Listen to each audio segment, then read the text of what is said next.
नमस्कार, good morning. कैसे हैं आप लोग? उम्मीद है कि काफ़ी अच्छे होंगे और काफ़ी अच्छे से पढ़ाई भी कर रहे होंगे। अब तक जो हमने पढ़ा मौर्य साम्राज्य में क्या-क्या पढ़े? चंद्रगुप्त मौर्य और बिंदुसार के बारे में सारा चीज़ वो पढ़ लिए। अब आगे क्या है कि बिंदुसार के बाद कौन-कौन शासक हुए और उनके बारे में हर चीज़ पढ़ना है, उनका क्या योगदान रहा। तो आपको तो पता है बिंदुसार के बाद जो सबसे महान शासक भारत के इतिहास में हुए, वो कौन थे?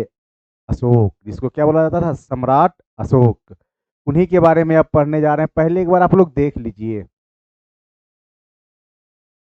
क्या है अशोक। अशोक देख लिए आप लोग। अब देखिए क्या है कि वो क्या थे? बिंदुसार के पुत्र थे, सन ऑफ बिंदुसार। अशोक क्या थे? बिंदुसार के पुत्र थे। अब देखिए क्या है, 273 बीसी में वो कहाँ बैठे? गद्दी पर बैठे। गद्दी पर कब बैठे? 273 बीसी में। और क्या है, 269 बीसी में इनका क्या हुआ? राज्याभिषेक। 273 में कहाँ बैठे ये? राजगद्दी पर। और 269 बीसी में क्या हुआ इनका? राज्याभिषेक। कहीं कहीं पर 268 बीसी भी लिखा रहता है, इसलिए ऑब्लिक करके डाल दिया गया है। क्लियर? और ये क्या है?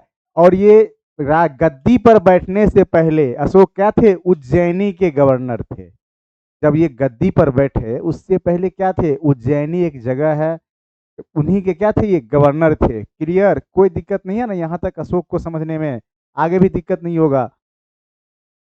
राजगद्दी पर बैठने से पहले अशोक ने अपने 99 भाइयों की हत्या की। ऐसा कहा जाता है कि जब अशोक राजगद्दी पर बैठने से पहले उन्होंने कितने भाइयों की हत्या की? वो अपने 99 भाइयों की हत्या की। क्लियर? अब आगे देखिए, बौद्ध साहित्य में अशोक को चंड अशोक कहा जाता है। ये इंपॉर्टेंट पॉइंट है। मतलब बौद्ध साहित्य में अशोक को क्या कहा जाता है? तो चंड अशोक। चंड अशोक मतलब क्या? खतरनाक अशोक। क्लियर? यहां तक में तो कोई दिक्कत नहीं है। अब देखिए आगे क्या है।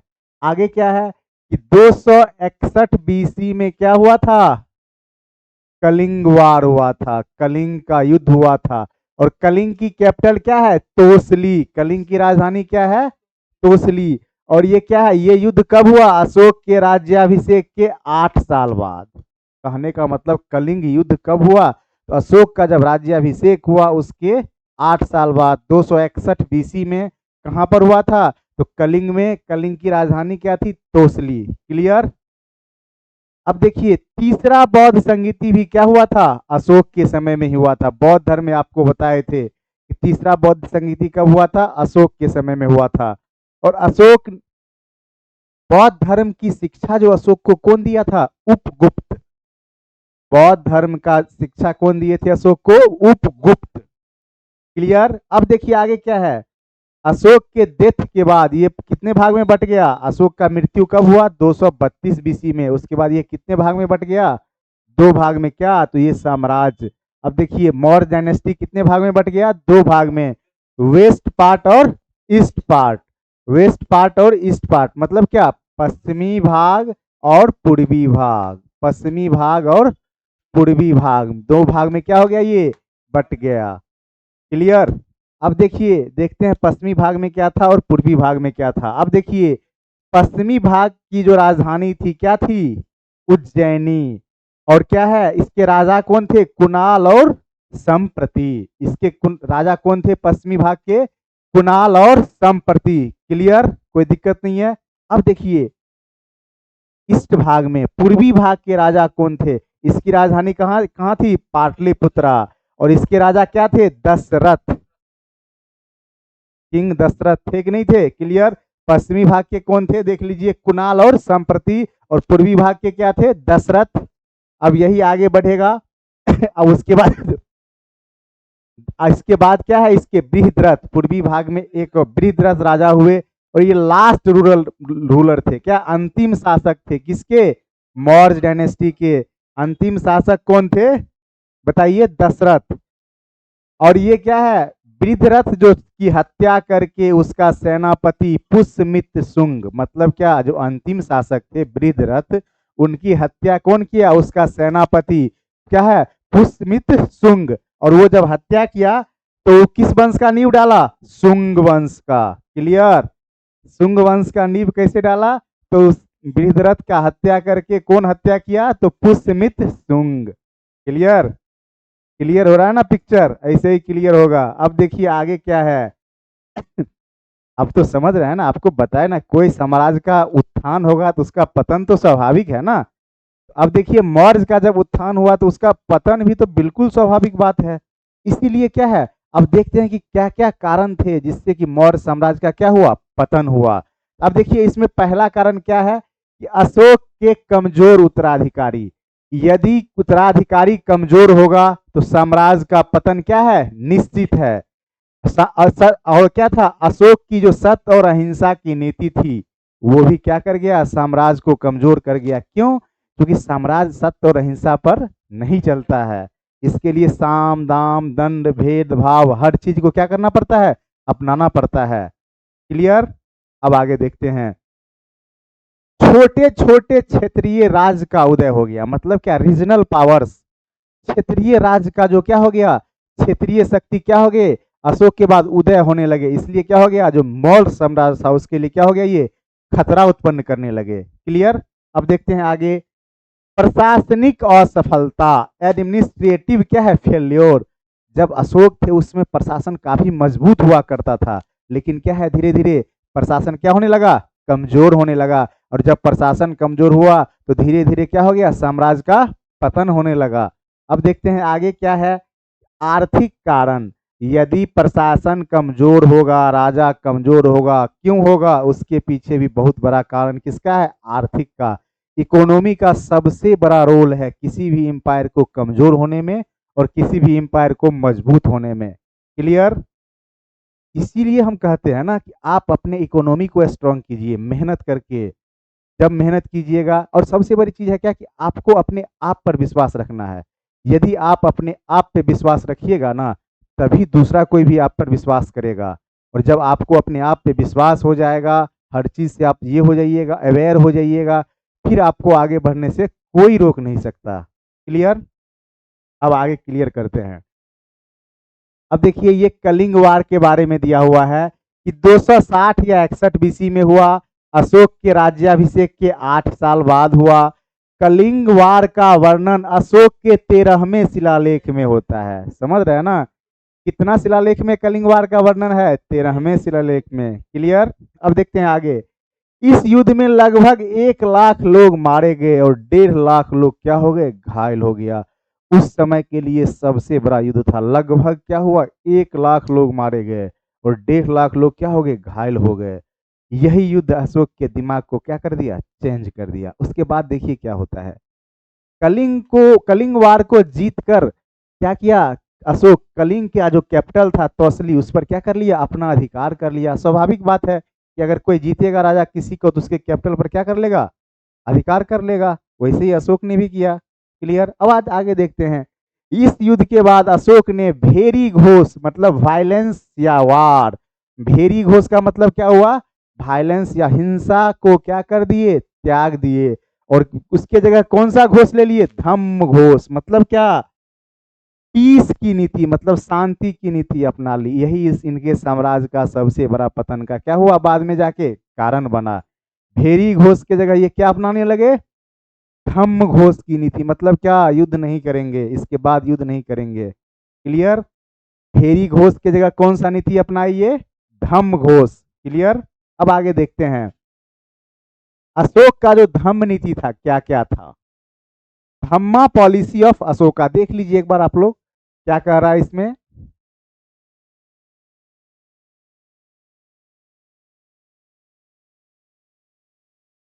देख लिए आप लोग, ये कह रहे हैं क्या, अशोक का धम्म नीति क्या कहता है कि ये इनका जो ये नीति जो था ना, ये धार्मिक न होकर प्रशासन को सुचारू रूप से चलाने के लिए लाया गया था। बात समझ रहे ना, ये धम्म नीति जो था ये प्रशासन को सुचारू रूप से चलाने के लिए लाया गया था। ये कोई धार्मिक नीति नहीं था। वही बता रहे हैं ये कि ये जो है धार्मिक नीति न हो, धार्मिक मूल्य न होकर क्या है, शासन प्रशासन को क्या करना है, शांतिपूर्ण ढंग से चलाने के लिए क्या था, आवश्यक आचार संहिता, कोड ऑफ कंडक्ट। मतलब क्या, ये धार्मिक मूल्य नहीं था, ये शासन प्रशासन को क्या करना था, सुचारू रूप से चलाना था। इसलिए ये किसके कौन सा नीति अपनाए, धम्म का नीति अपनाए, जिससे क्या होता है, लॉ एंड ऑर्डर को मेंटेन किया जाए, कानून और व्यवस्था को क्या करें, मेंटेन करें, और सोशल इकोनॉमिकल डेवलपमेंट हो। कहने का मतलब सामाजिक आर्थिक जो विकास होगा ये किसके नीति तहत, किस नीति के तहत, तो धम्म की नीति के तहत। क्लियर, कोई दिक्कत नहीं है ना यहाँ तक तो समझने में। अब देखेंगे कि धम्म नीति में क्या क्या है, तो वो भी देख लेते हैं। आप लोग देखिए, major point of Dhamma policy, मतलब धम्म नीति के जो मुख्य बिंदु हैं क्या क्या हैं। पहला क्या है, माता पिता का क्या करना है, सम्मान करना है। क्या करना है, माता पिता का सम्मान करना है। सब लोग करते हैं, पहले भी करते थे, आज भी करते हैं और आगे भी करना है। माता पिता का सम्मान बहुत जरूरी है। इस पृथ्वी पर लाने वाले भगवान वही हैं हम लोग के, इसलिए हमेशा हम लोग को क्या करना है, अपने माता पिता का सम्मान करना है। गुरुओं का सम्मान, इस दुनिया में आपसे तीन ही लोग खुशी रह सकते हैं। कौन कौन, माता पिता और गुरु। वही चाहते हैं क्या, हमारा बच्चा हमसे आगे बढ़े। बाकी रिश्ता जो है ना आपके इंटरेस्ट पर डिपेंड करता है कि यदि किसी को आपसे फायदा हो रहा है तो वो आपसे जुड़ेगा, नहीं तो क्या होगा, वो आपसे बिल्कुल नहीं जुड़ेगा। लेकिन बिना स्वार्थ आपसे कौन जुड़ेंगे, माता पिता और गुरु। क्लियर। अब देखिए, हिंसा से दूर रहना, बच्चे महिलाएं कमजोर वर्ग के साथ कैसा व्यवहार करना, अच्छा व्यवहार करना। कहने का मतलब क्या है, हिंसा बिल्कुल नहीं करना है। बच्चे महिला और कमजोर लोग जो है उसके साथ कैसा व्यवहार करना, अच्छा व्यवहार करना, सही व्यवहार करना। यही धम्म की नीति थी। किसी भी धर्म की आलोचना नहीं करना, मतलब क्या, समझ रहे हैं ना, धर्म निरपेक्ष रहना।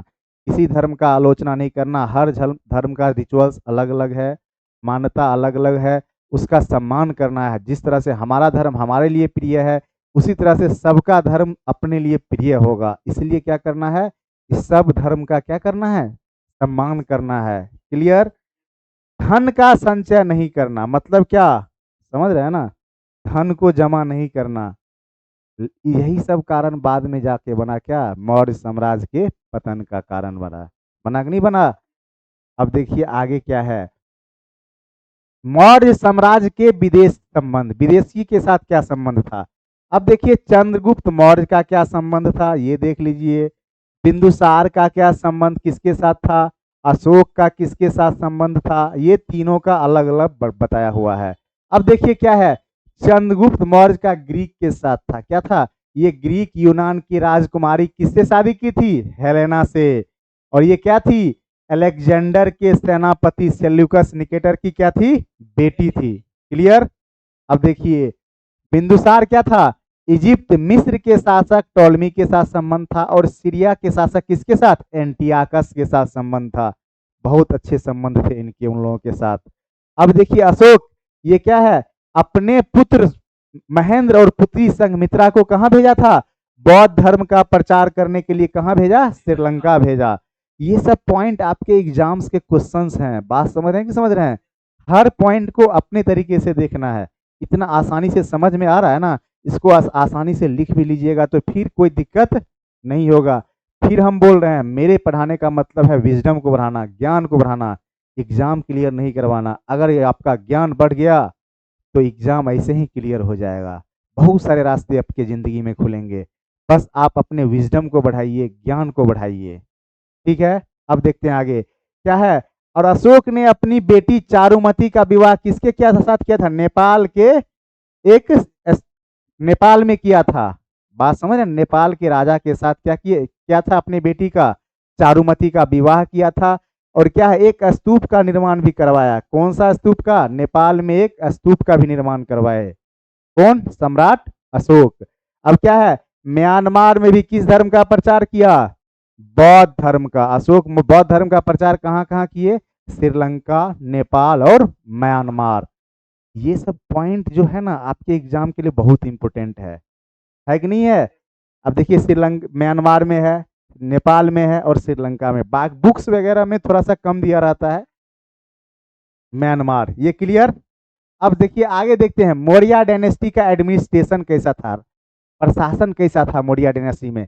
ऑटोक्रेटिक सिस्टम, मतलब क्या, राजतंत्रात्मक व्यवस्था था। काउंसिल ऑफ मिनिस्टर जिसको तीर्थ बोला जाता था, वो कितने तीर्थ थे? 18। अभी भी मिनिस्टर है कि नहीं सेंटर में, केंद्र में जो मंत्री हैं, गृह मंत्री, रक्षा मंत्री, विदेश मंत्री, वित्त मंत्री, उसी तरह से 18 तीर्थ हुआ करते थे, मंत्री होते थे, काउंसिल ऑफ मिनिस्टर भी होता था। और क्या है, 28 विभागाध्यक्ष होते थे। 28 अलग अलग क्या था, डिपार्टमेंट था, और उसके क्या थे, 28 हेड थे। क्लियर। और किंग जो थे सेंटर में थे। प्रोविंस मतलब प्रांत में क्या था, गवर्नर। डिवीजन था, मंडल जिसको बोलते हैं, डिस्ट्रिक्ट था, सिटी का उसका क्या था, नागरिक था देखभाल करने वाला। विलेज में क्या था, ग्रामीण था। ये प्राचीन क्या है, ये मौर्य काल का जो एडमिनिस्ट्रेशन है वही बताया हुआ है। राजा, प्रांत में, सेंटर में, प्रोविंस में गवर्नर, डिवीजन मंडल में, डिस्ट्रिक्ट था, टाउन, और उसके बाद क्या है, विलेज मतलब ग्रामीण इलाका भी था। मतलब हर एक लेयर में बटा हुआ था। आज भी इंडिया में कितना टायर गवर्नमेंट है, 3 टायर गवर्नमेंट है। और 1959 से पहले 2 टायर गवर्नमेंट हुआ करता था। लेकिन 1959 के बाद क्या हुआ, 3 टायर गवर्नमेंट बना।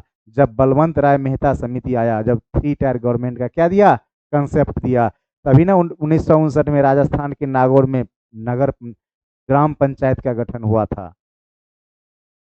बहुत सारा जानकारी मिलेगा धीरे धीरे।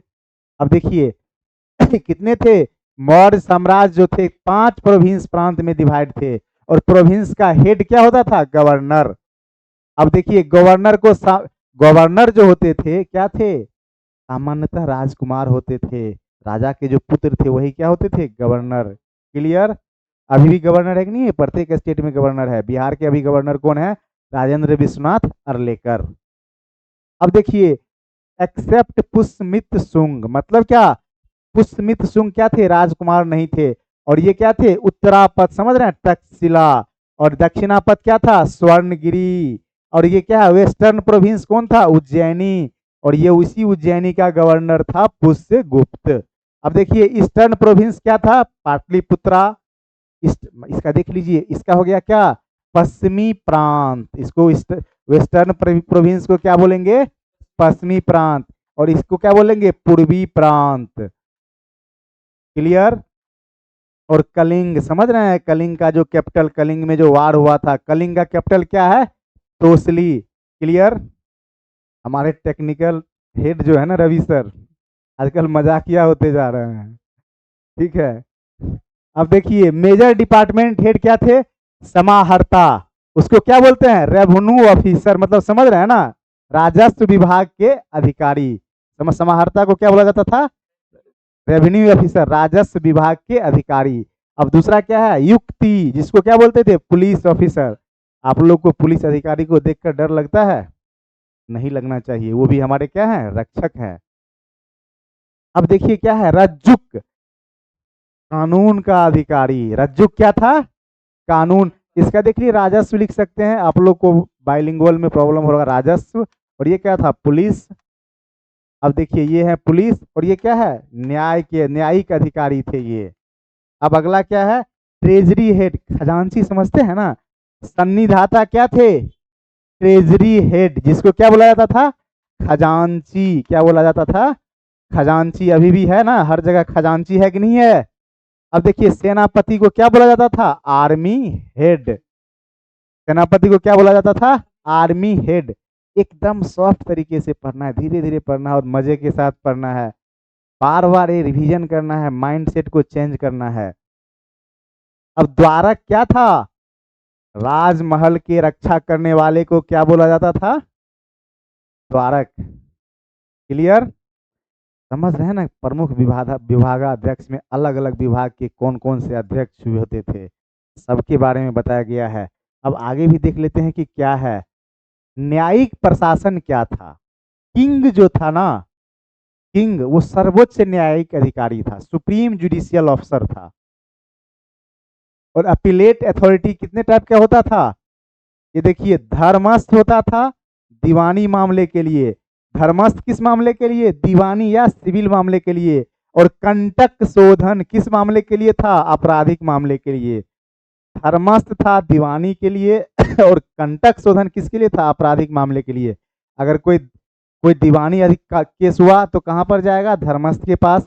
और क्या था, कोई आपराधिक मामला हुआ तो कहाँ जाएंगे, कंटक शोधन के पास। क्लियर। अब चलिए आगे देखते हैं। ऐसे ही मजे से पढ़ना है, बहुत आसान है। कोई भी चीज मुश्किल तब लगता है ना जब आप उसको करते नहीं है। एक बार ईमानदारी से कदम उठाइए और करके देखिए, फिर हर चीज आपको आसान लगने लगेगा। अब आगे देखिए, खुफिया व्यवस्था, गुप्तचर व्यवस्था क्या था। एक था संस्था जो अस्थायी रूप से था, स्टेबल था। संस्था क्या था, स्टेबल था। ये जो संस्था था ये क्या था, स्टेबल, एक जगह रहकर क्या था, इंटेलिजेंस ब्यूरो, जैसे आज के डेट में है ना आईबी देश के अंदर, उसी तरह से संस्था जो था स्टेबल था। लेकिन एक और था क्या, संचार। संचार क्या था, मूवेबल। मूवेबल मतलब क्या, घूम घूम के पता लगाना कि कौन क्या कर रहा है, राजा के बारे में कौन क्या बोल रहा है, सबका पता लगाना, एक जगह से दूसरे जगह जाना। जैसे आज के डेट में क्या है, raw, research and analysis wing, समझ रहे हैं ना। संस्था आईबी हुआ, और क्या है ये संचार क्या हो गया, रॉ। आज का जो रॉ है वो उस जमाने में संचार के साधन के रूप में काम करता था। अब समझ रहे हैं ना कि अलग अलग युग में भी ये आईबी था, रॉ था, लेकिन उसका नाम क्या क्या था, अलग अलग था। हर युग में ऐसे लोग थे, हर युग में एक दूसरे का रक्षा करना जरूरी था, साम्राज्य का रक्षा करना जरूरी था, इसलिए खुफिया विभाग का रहना जरूरी था। मौर्य साम्राज्य में भी क्या था, एक था संस्था, एक था संचार। संस्था क्या था, अस्थाई, और संचार क्या था, अस्थाई। क्लियर। अब आगे देखिए क्या है, अर्थव्यवस्था। मौर्य काल का जो अर्थव्यवस्था था क्या था, एक था सीता भूमि, वह जमीन जो राज्य के अधीन था। मतलब राज्य के अधीन जो भूमि था उसको क्या बोलते हैं, सीता भूमि। और उसका जो देखभाल करता था उसको बोलते थे सीता अध्यक्ष। राज्य का जो भूमि था उसको सीता भूमि कहा जाता था, और उसका जो रक्षा करता था उसको बोलते थे सीता अध्यक्ष। क्लियर, कोई दिक्कत नहीं है। अब इंडस्ट्री में क्या था, नमक, शराब, माइनिंग और जंगल, समझ रहे हैं ना। साल्ट, वाइन, माइनिंग मतलब खनन, और जंगल, ये चारों राज्य के क्या थे, अधीन थे। अभी भी बहुत सारे डिपार्टमेंट सरकार के अधीन है कि नहीं है। इसी तरह से उस जमाने में भी बहुत सारे चीज क्या थे, सरकार के अधीन थे। इसमें कौन कौन सा था, नमक, साल्ट मतलब क्या हुआ, नमक। वाइन मतलब तो आप लोग समझ ही रहे होइएगा, सुन के तो आपका दिल खुश हो गया होगा, लेकिन बिहार में क्या है ये, बंद है। और माइनिंग मतलब क्या हुआ, खनन। माइनिंग मतलब क्या हुआ, फॉरेस्ट मतलब क्या हुआ, जंगल। क्लियर। हर चीज को समझ के खत्म करना है, फिर इतना एक बार में ऐसे पढ़ लेना है ना, तो फिर दोबारा पढ़ने का जरूरत नहीं पड़े। अब आगे देखते हैं क्या है, श्रेणी व्यवस्था, गिल्ड सिस्टम। समझ रहे हैं ना, एक ही प्रकार के कार्य करने वाले लोगों का समूह। मतलब कोई नाई है तो नाई का काम, बढ़ई है तो बढ़ई का काम, लोहार है तो लोहा का काम। एक ही प्रकार के कार्य करने वाले लोगों का समूह क्या कहलाता था, श्रेणी। उस समय कितने श्रेणी थे, 18 श्रेणी थे। और इन श्रेणी का स्वयं का न्यायालय होता था। और महाश्रेणिक जो था सभी श्रेणियों का क्या था, प्रमुख था। अगर आपसे पूछेगा कि महाश्रेणिक कौन था, तो सभी श्रेणी जो 18 श्रेणी थे उसी का जो हेड था उसको क्या बोलते थे, महाश्रेणिक। क्लियर। अब देखिए नोट में क्या लिखा हुआ है, ये क्या करते थे, इंटरनल आंतरिक और बाह्य व्यापार भी करते थे।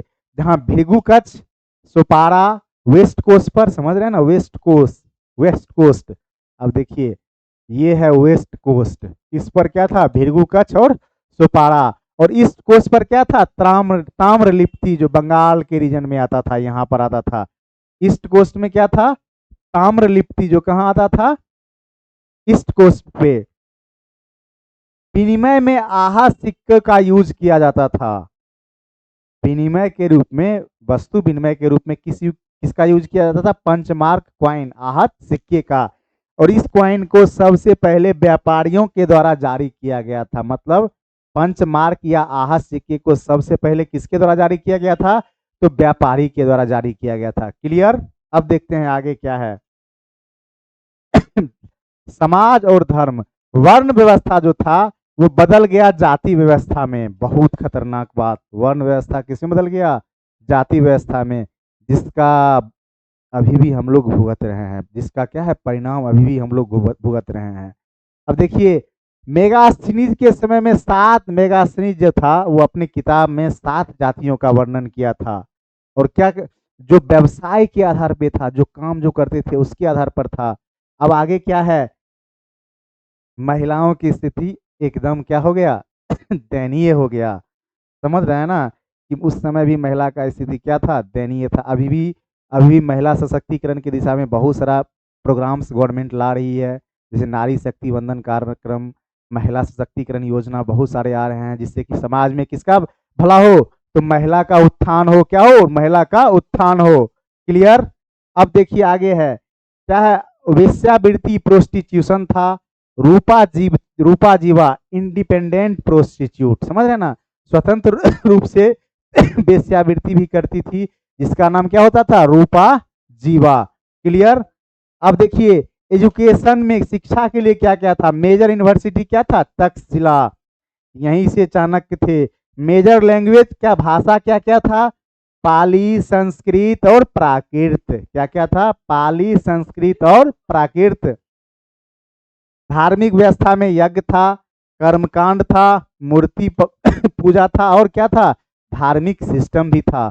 समझ रहे हैं कि नहीं समझ रहे हैं, ये मौर्य एम्पायर का बहुत बड़ा ये सारा विशेषता था। और आर्ट एंड कल्चर में देखते हैं क्या क्या है, कला और संस्कृति में क्या क्या है मौर्य साम्राज्य में। अब देखिए क्या है, राजकीय कला, स्टेट आर्ट क्या है।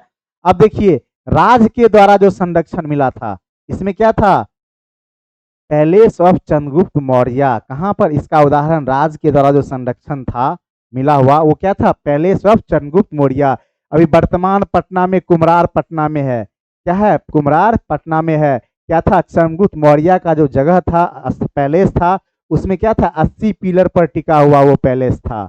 और थाहियान जो था वो क्या बोला कि ऐसा कंस्ट्रक्शन जो है मानव नहीं कर सकता, ऐसा कंस्ट्रक्शन कौन कर सकता है, भगवान ही कर सकता है। वही है, ऐसा जो बनावट है मनुष्य नहीं कर सकते, ये तो देवताओं के द्वारा किया हुआ है। क्लियर, कोई दिक्कत नहीं है ना इसमें। अब देखिए लोक कला में क्या था, जो जनता के द्वारा संरक्षित होता था, क्या क्या था, मूर्ति, यक्ष यक्षिणी का मूर्ति, बर्तन जो आए थे उस जमाने में, हर एक चीज के बारे में क्या है, कला में भी 2 टाइप का था, राज के द्वारा संरक्षित था और लोक के द्वारा, पब्लिक के द्वारा जो बनाया जाता था, उसमें क्या था, मूर्ति और बर्तन का। क्लियर। मौर्य साम्राज्य में ये सब चीज पढ़ना था। अब देखते हैं आगे क्या है, मौर्य साम्राज्य के हर एस्पेक्ट को हम लोग पढ़े समझे। उम्मीद है कि आप लोग एक बार फिर से क्लास को देख के और अच्छे से रिवाइज कीजिएगा और काफ़ी आगे बढ़िएगा।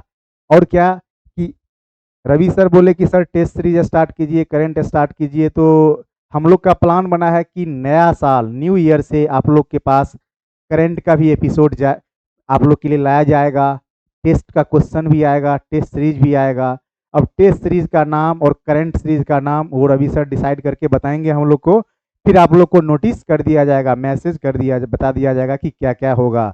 अब देखिए आगे क्या है कि लाइक करना है, सब्सक्राइब करना है और शेयर करना है, जिससे लोगों तक पहुंचे, रीच हो, लोग देखे कि पढ़ने का पैटर्न भी ये है और कैसे पढ़ा जाता है। हमारा कोशिश आपके साथ है और आपको भी हमारे साथ कोशिश करना पड़ेगा। फिर मिलते हैं नेक्स्ट क्लास में, तब तक आप लोग अच्छे से ध्यान से पढ़िए। Bye bye.